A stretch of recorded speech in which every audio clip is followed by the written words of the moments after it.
You ever feel like giving up? I think everybody feels like giving up sometimes, especially when things are not going well.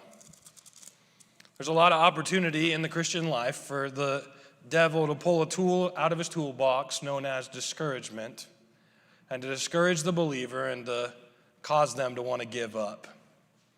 I've felt discouraged many times, and when I feel discouraged, that is the time when the devil whispers in my ear, yeah, you should give up, because look how things aren't going how you think they should, how they're not turning out how you want them to. Just go ahead and give up. There in Galatians chapter 6, where we read in verse number 9, the Apostle Paul exhorts us not to give up. He says, let us not be weary in well-doing, for in due season we shall reap if we faint not, which just means if we don't give up. This evening I'd like to look at a case study for not giving up even in the face of extreme trials and tribulation. I think a great example for that in the Bible is the story of Joseph. Here's a young man who had every reason, every opportunity to give up. And yet in the face of adversity, in the face of trial, in the face of tribulation, he just keeps moving forward. As we begin looking at the story of Joseph this evening, look at Genesis chapter 37, and let me give you my first exhortation, and that's this. Don't give up if your brothers hate you. Look at verse number 3 of Genesis 37. It says, now Israel loved Joseph more than all his children, because he was the son of his old age. And he made him a coat of many colors. And when his brethren saw that their father loved him more than all his brethren, they hated him and could not speak peaceably unto him. And Joseph dreamed a dream, and he told it to his brethren, and they hated him yet the more. You'll notice that Joseph's brothers hate him. And yet when we get to the end of this story about Joseph, we see the life of a man who did not give up. And can I just say this evening to you guys, don't give up even when your brothers hate you. I wish I could tell you this evening that everybody in church always gets along. But I'm sure most of you guys have been in church long enough to know that's not the case. I wish I could tell you this evening that everyone in every family always gets along. But you've probably been alive long enough to know that's not the case. And when you're trying to serve God and then things aren't going well at church, things aren't going well in the home, or things aren't going well with your relationship with your friends, I'm sure most of you have been alive long enough now to know that sometimes friendships don't end up lasting a lifetime. Things sour the friendship of even the very best of friends. And when that happens, it causes you to just want to throw up your hands and say, I give up. Maybe I'll just quit church because nothing is ever perfect there. I give up. I'm leaving the home because we just can't seem to get along. I give up. I'm leaving this workplace because I just hate these people that work with me because they hated me first. I just want to exhort you guys tonight to not give up. Don't get bitter at God. Don't get bitter at the rest of the people around you. Don't turn into the person who says, well, I hate them because they hated me first. Don't give up. Keep serving God, even in the face of people hating you. I won't lie to you this evening and say that that's an easy thing to do. Of course it's not. I won't lie to you this evening and say that that's always the most fun thing to do. It's not. But I will tell you the truth, and that's this.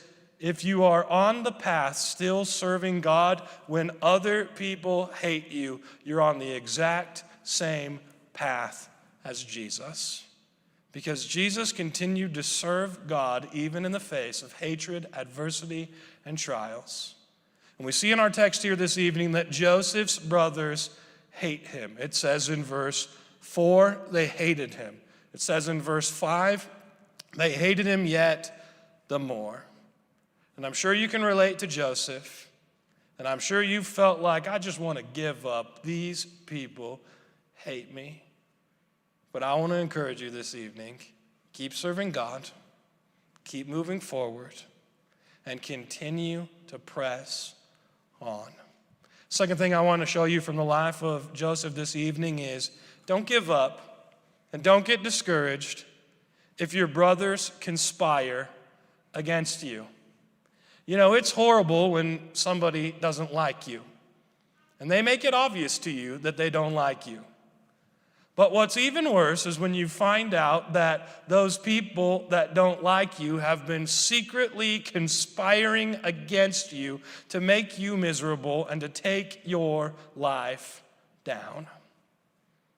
I'm certain that you've experienced the feeling of a double cross, or the feeling of a friend who turned out to not be a true friend, but a fake friend. A friend who was actually plotting your downfall rather than hoping for your best. We see that exact same thing here in Genesis 37. If you look at verse 18, it says, "And when they saw him afar off, even before he came near unto him, they conspired against him to slay him."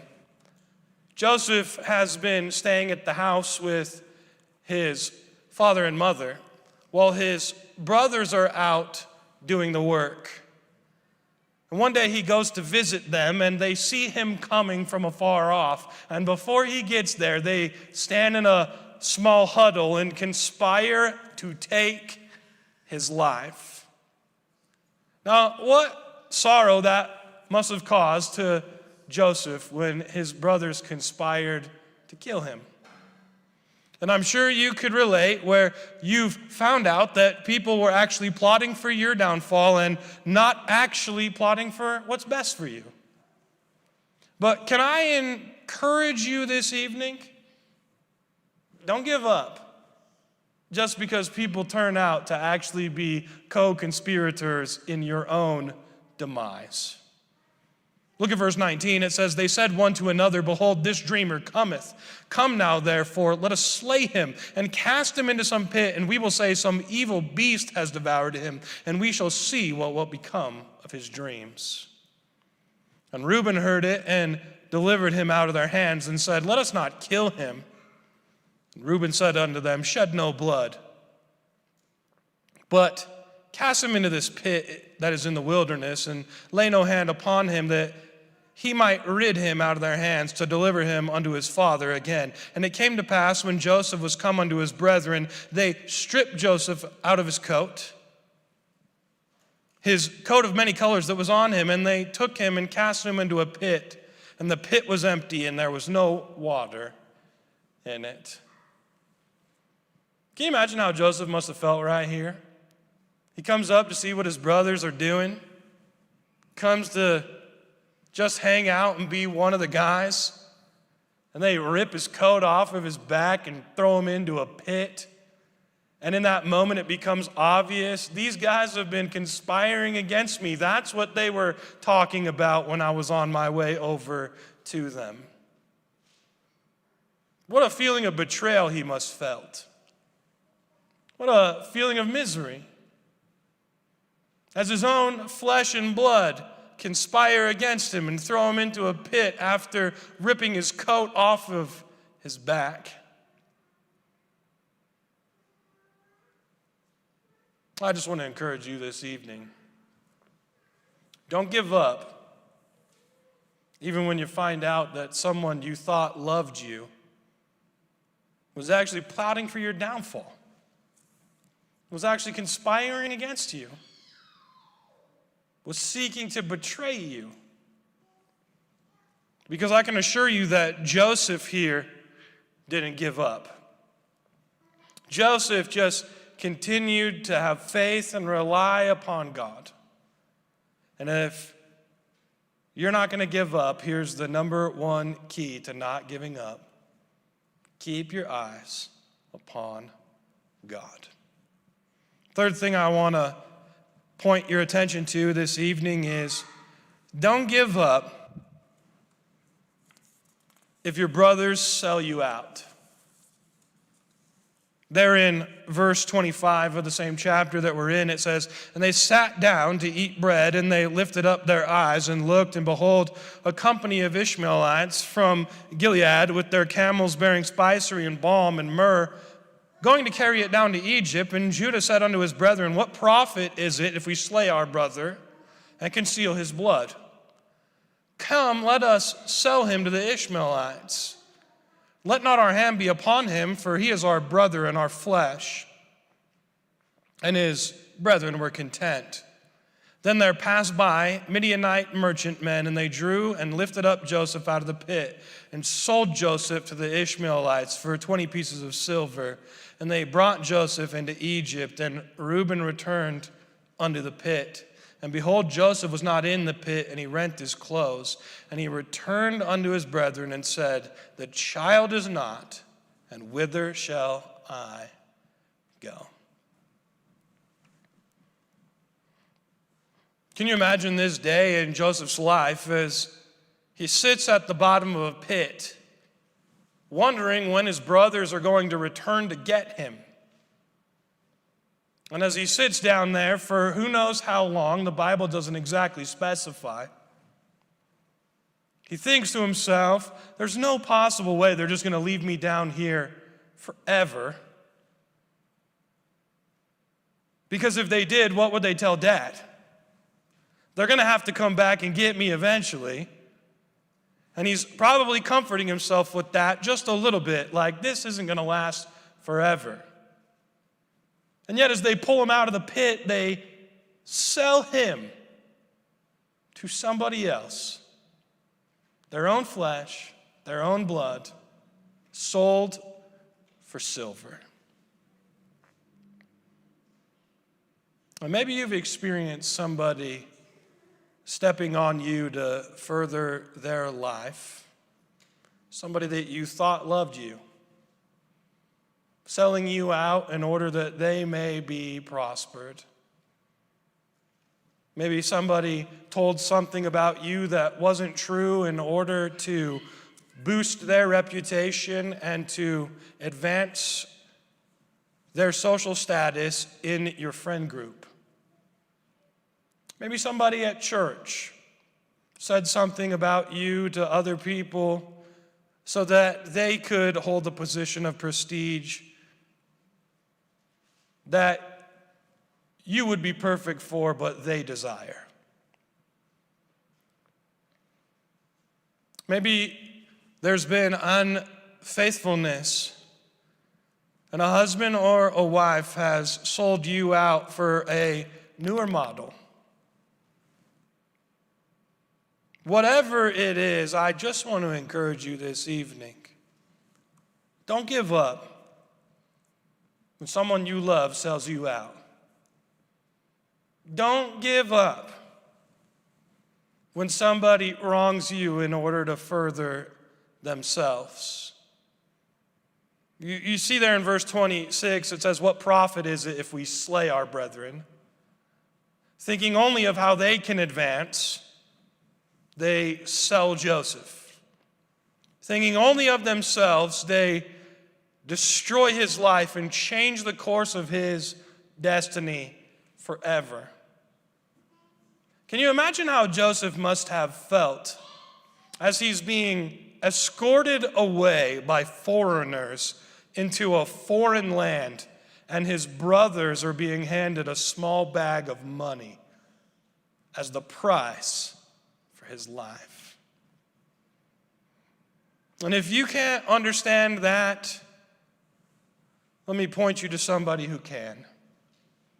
As Jesus Christ was sold out by one of his own apostles, whom he had chosen, sold him for meager pieces of silver. If you're sitting there this evening and you can relate to Joseph and You think, I can understand what it is to be sold out, to be betrayed, to be traded in, to be stepped upon. Can I just encourage you? Christ knows how that feels too. And look to Jesus and don't give up. The next thing I want to encourage you not to give up this evening is don't give up when things aren't going exactly how you expected. Don't give up when things aren't going exactly how you expected. Look at chapter 39 and verse number 1. Look at chapter 39 and verse number 1. It says, "And Joseph was brought down to Egypt. And Potiphar, an officer of Pharaoh, came of the guard, an Egyptian, bought him off the hands of the Ishmaelites, which had brought him down thither." If you go back in the story and you read Joseph's expectations, what he had expected from his life was to continue to mature, grow up, and then someday his brothers would bow down to him. He had been dreaming dreams about this very thing, that his brothers would bow to him someday. And as Joseph arrives in Egypt, can you see his thoughts here as he arrives? This is not what I expected. This is not where I thought I was going to end up. This is not where I thought I was going to be. And I'm certain that you've felt this way before too, because I know that I have. Looked around at a situation that I was in and thought to myself, this is not at all how I thought this was going to turn out. This doesn't seem like what I was promised. This does not look anything like what I thought was even a possibility. I'm certain that Joseph, as a young boy, never thought to himself, someday I'm going to be a slave in a foreign land and going to be sold to somebody else. I'm sure that was not anything that he thought, because he'd been having dreams that people are going to bow down to him. And I don't think it takes a genius to understand that being a slave is the very bottom of the bottom, and no one bows down to them. In fact, they're the ones that do the bowing. So can I just encourage you this evening, don't give up when things don't turn out how you expected them to turn out.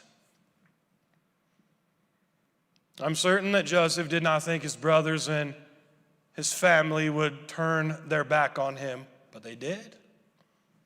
I'm certain he never imagined that he would be down in Egypt, but he was. And I'm certain he never intended on being a slave, and yet here he is being sold by one group of people to another. And can I encourage you, don't give up when things aren't turning out exactly how you expected. Before moving away from this point, I want to give you the reason why. You shouldn't give up when things don't turn out exactly how you expected. Because things are always turning out exactly how God had planned. And God is working together a plan in history, in space and time, which the Bible promises is ultimately for the good of those who love him. And if things don't turn out how you expected, take comfort in the fact that they're not a surprise to God. And the hardship that you're facing, God is not taken unaware by or surprised by. No, that doesn't make the hardship go away. Doesn't make the struggle any less real. Doesn't make the tribulation any less taxing. But it does bring hope that God's in control and was not surprised and declares the end from the beginning. There in verse 1, if you could just put yourself in Joseph's shoes for just one moment, it says, and Joseph was brought down to Egypt.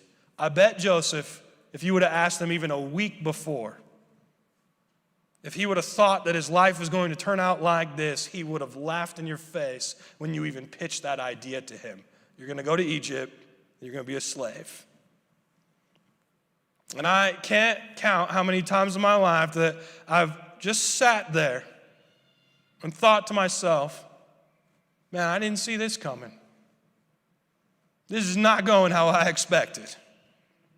This is not how I wanted things to be.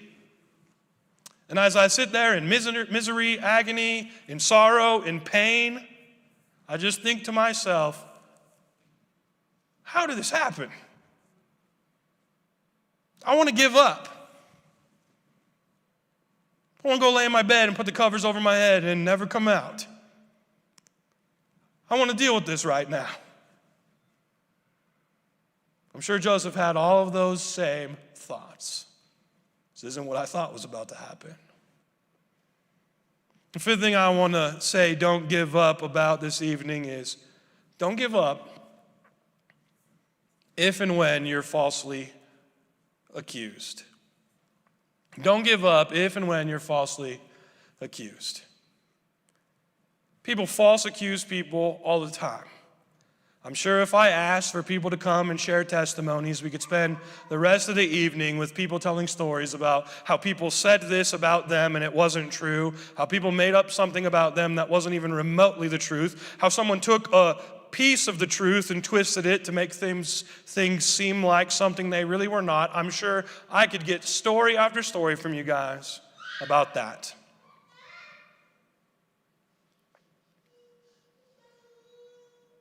And there's nothing worse than when everybody believes something about you that isn't true. There's nothing worse than that. There's nothing worse than when you know that everybody around you thinks something about you that isn't true. I think the thing that makes it so bad is there's nothing you could do about it. Because the more you try to convince people that's not true, the more that they just believe that it is.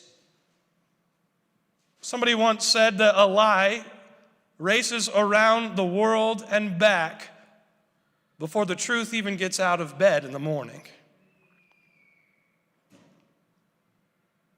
And sometimes the damage done by lies cannot be overturned, cannot be fixed, even when the truth finally comes out. Because in the back of everybody's mind, they're still thinking, well, maybe that was true. I just put a plug in right here and say, this is the number one reason why you should never say something about somebody else to other people. That's the number one reason why you should not be gossiping, slandering, backbiting. Because behold, what a fire is kindled by just a little story. Here Joseph experiences just that. He's hired by Potiphar, and Potiphar exalts him to a position of power in his house. He's like the best of the slaves. He's the head of the slaves. And though things are going bad, they start to at least get a little bit better as Potiphar is treating Joseph pretty good. But in verse 7, we read this story. It came to pass after these things that his master's wife cast her eyes upon Joseph, said, lie with me. But he refused and said unto his master's wife, behold, my master wotteth not what is with me in the house, and he hath committed all that he hath to my hand. There is none greater in this house than I, neither hath he kept back anything from me but thee, because thou art his wife.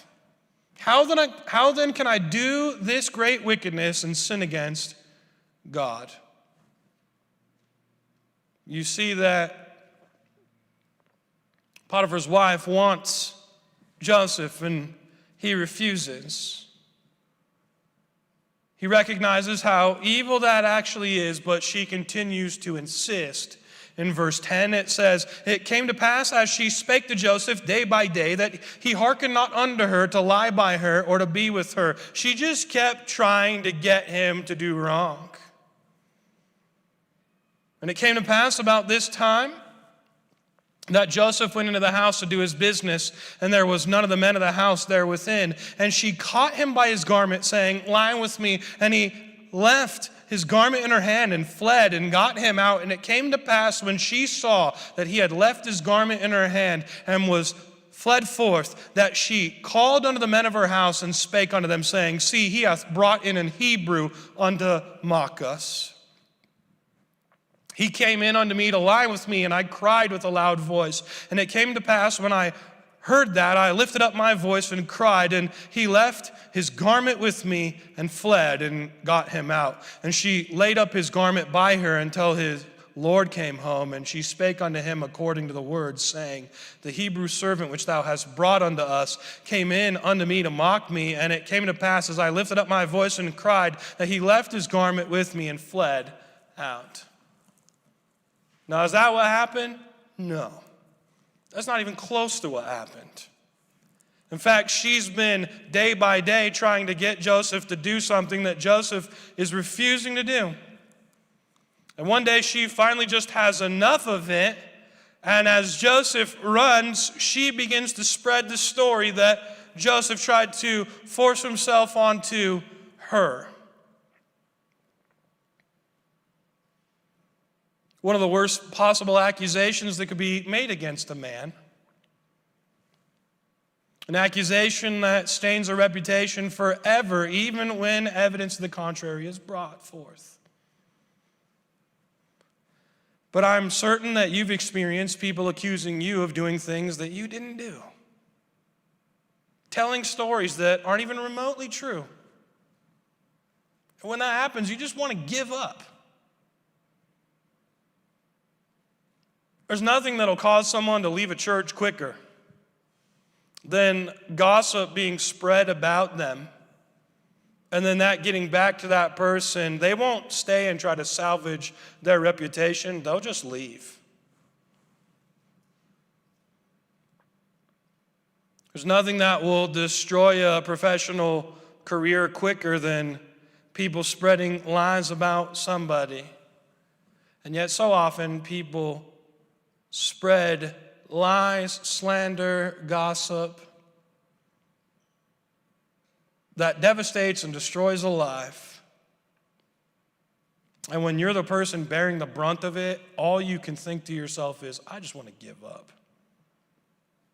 I don't want to deal with this.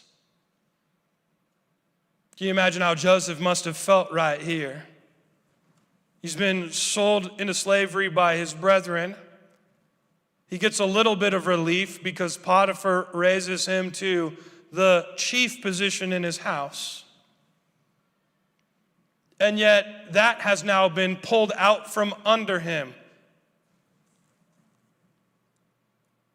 Something bad happens. It seems like it's getting a little bit better, and then the rug is just pulled out. That'll make you want to give up. Just when I thought things were going to get better, now they're actually getting worse. Just when I thought this situation is turning around, there goes the rug, there goes the footing, and here I am back in a situation that is even worse than the one I started in. Because you'll notice he ends up in prison. Verse 19, it came to pass when his master heard the words of his wife, which she spake unto him, saying, After this manner did thy servant to me, that his wrath was kindled, and Joseph's master took him and put him in the prison. A place where the king's prisoners were bound, and he was there in the prison. Can I just encourage you that when you think things are about to get better, but then actually they just start getting worse, don't give up. Because you notice there's just a hint of encouragement right there, just a small hint. It's right there in verse 21. It says, But the Lord was with Joseph. And God has promised never to leave us nor forsake us. And Jesus has promised to be with us even unto the end of the world. God is with Joseph right here, even in the midst of his suffering. And so can I just encourage you, don't give up. Even when things go from bad, they look like they're going to get good, and then they just get worse. Don't give up. Don't throw up your hands. Don't throw in the towel. Don't quit. You know what's sad is a lot of people give up halfway through. They start serving God, they get excited, then something bad happens, then it gets worse, and then they go, I'd rather just stay home. I'd rather just do something else. Don't give up, even when things go from bad to worse. Can I encourage you this evening not only to not give up when things go from bad to worse, but don't give up when people leave you hanging. I try really hard to be a man of my word. And when I think of a few situations where I left somebody hanging, I think to myself, I wish I didn't do that. Whether by accident or by laziness, I've left a couple of people hanging. Forgot that I told somebody that I was going to do something, didn't come through with it. Did a poor job on something I told somebody that I was going to do. And when I think of those situations that I just left somebody hanging, it hurts me because I know how I have felt when people have left me hanging. Told me that they would do something and never came through. Promised that they would have something ready for me, but it wasn't. And the feeling of just being left in the wind, nobody coming through for you, is one of the worst feelings in the world. Especially when you're counting on it, and then when the time comes for the person to deliver, they don't, and you have no backup plan.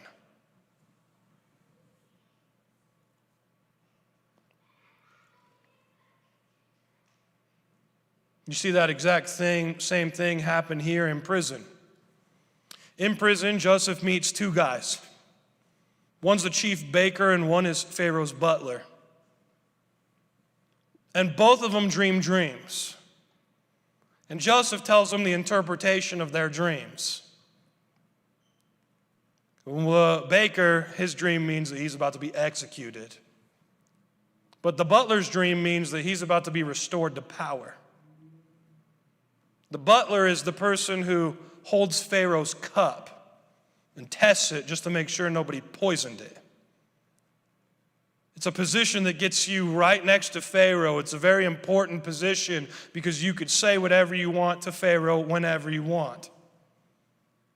And Joseph is counting on this guy to tell Pharaoh about him, that he's wrongly accused and that he's been left to die in prison for something that he didn't do. We read about it here in verse 9 of chapter 40. It says, "And the chief butler told his dream to Joseph and said to him, in my dream, behold, a vine was before me, and the vine were 3 branches, and it was as though it budded, and her blossom shot forth, and the clusters thereof brought forth ripe grapes.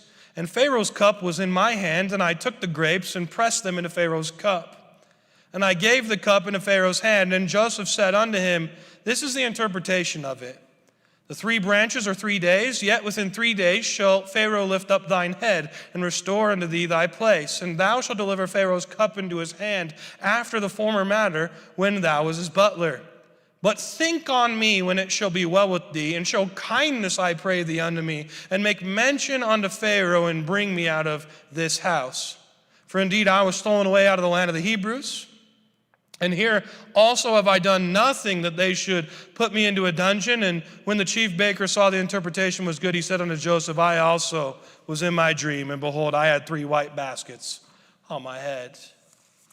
And you see that the chief baker's interpretation is not good. But as you drop down to verse 21, it says, "And he restored the chief butler unto his butlership again, and he gave his cup into Pharaoh's hand. But he hanged the chief baker, and as Joseph had interpreted to them. Yet did not the chief butler remember Joseph, but forgot him."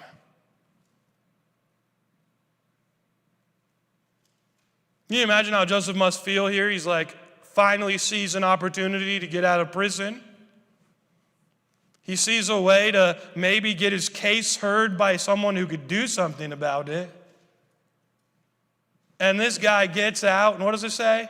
He forgot him. He forgot about Joseph. He left him hanging. He said, "Hey, tell Pharaoh about me. Tell him I was kidnapped. Tell him I'm in prison for something I didn't do." And the butler forgets him. What's worse is that Joseph has helped the butler, and so Joseph feels like, hey, the butler owes me one. He owes me a favor. And it's a bad feeling when you feel like somebody owes you something, but they leave you hanging, that you've came through for them, but they don't come through for you. When they take advantage of the friendship, when they take advantage of your skills, and then they leave you hanging, that's a bad feeling. And then they answer back, "Oh, I'm sorry, I forgot." Just makes you want to scream. "Oh, I didn't forget you. What the heck? You left me hanging. I didn't leave you hanging. I thought we were friends. Thought we were family. I thought you loved me." I'm sure we can all relate to a feeling like that. And Joseph continues on in prison 2 more years. 2 more years. He's laying in the prison in Egypt for 2 more years after this butler is restored. I get that from chapter 41, verse 1. It says, "And it came to pass at the end of 2 full years that Pharaoh dreamed, and behold, he stood by the river." Now, the butler finally remembers Joseph here. Finally. I don't know how it is that he forgot him for 2 years. But he finally remembers him when Pharaoh has a dream and no one can interpret it. He goes, "I know a guy." I think as you read the story, I think it's pretty clear that the real reason that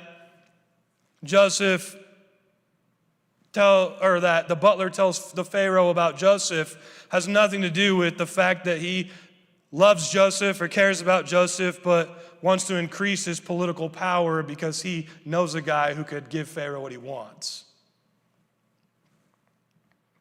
Nevertheless, Pharaoh is told about Joseph. Joseph interprets Pharaoh's dreams, and Pharaoh gives Joseph a position of second in control in Egypt, second only to Pharaoh. And can I just say that this is the reason why, even when things are going bad, you can't give up. Even when people leave you hanging, even when they're not turning out like you expected, even when they go from bad to worse, you can't give up. And here's the reason why. Because at the end of all of this, at the exact right time, Joseph was in the exact right place, who met the exact right person, so that he could give Pharaoh the exact and right interpretation of his dream, so that he could rise to the exact right position of power, which would save not only Joseph from famine, but also save all of his brethren from starving and dying. Which is why Paul says in Galatians 6:9, "Let us not be weary in well-doing, for in due season we shall reap if we faint not." I'm certain that prison was not fun. I'm certain that the false accusations were not fun. I'm certain that having your brothers sell you into slavery must have been heartbreaking. But I'm also certain of God's goodness and his plan, even in the midst of trial and tribulation. And his plan was to bring Joseph to Egypt, to put Joseph in prison with the butler, for Joseph to remain in prison for 2 more years, so that at the time Pharaoh would have the dream about the famine that was coming, Joseph would be the one to give them the interpretation so that Joseph could save himself and his family.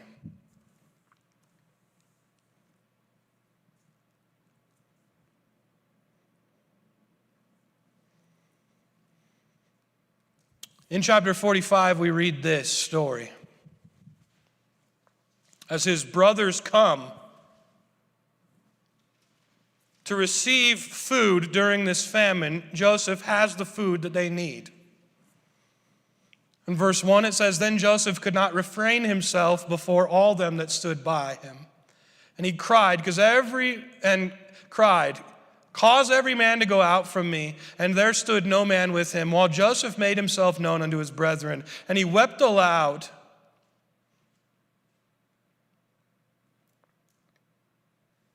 And the Egyptians in the house of Pharaoh heard. And Joseph said unto his brethren, I'm Joseph.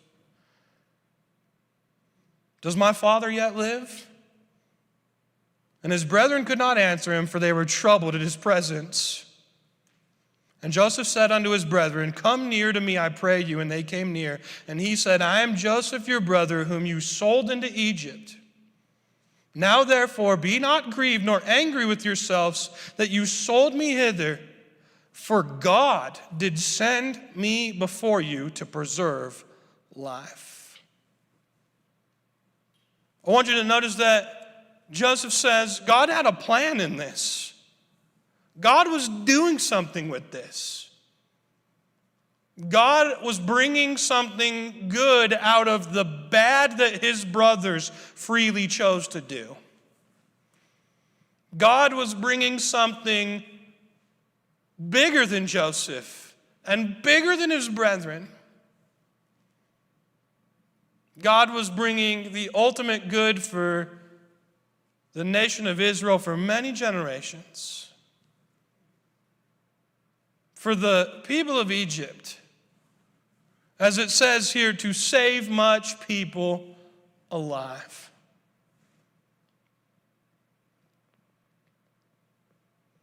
In verse 7, God sent me before you to preserve posterity in the earth and to save your lives by a great deliverance.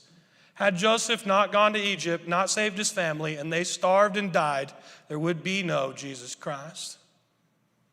For it is evident that our Lord sprang out of Judah, one of Joseph's brothers. And so, can I just encourage you this evening that even when things don't look like they're going good, God's still good? And don't give up, because God has a plan. And I can promise you that if you faint not, you'll reap when it's time. The Bible says in Romans 8:28, and we know that all things work together for good to them that love God, to them who are the called according to his purpose. That verse doesn't say that everything that happens to you is good.